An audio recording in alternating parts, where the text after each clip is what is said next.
हे बड़ घरवा छोइह पापा छोट घरवा छोइह कोहबर लिखइह मनवा लाइया। हे बड़ घरवा छोइह चाचा छोट घरवा छोइह कोहबर लिखइह मनवा लाइया। हे जाही कोहबर उतरल दुल्हा कौन दुल्हा कोहबर पढ़ल मनवा लाइया। हे दिलावा के बतिया सुभवा हमरे से कहिह के ऐसन कोहबर रे आहे। दिलावा के बतिया सुंदर हमरे से कहिह के ऐसन कोहबर रे आहे। हमरो जे बाड़े प्रभुजी छोटे भौजइया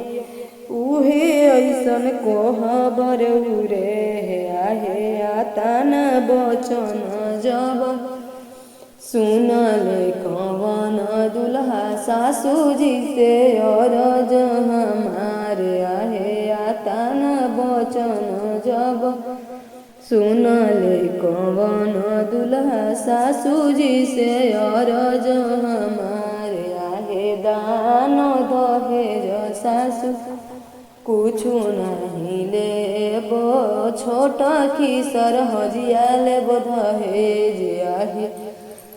एक तो छिनरी के बेटा धियवे ले जाला दूसरे पतोहिया मग दहेज आहे।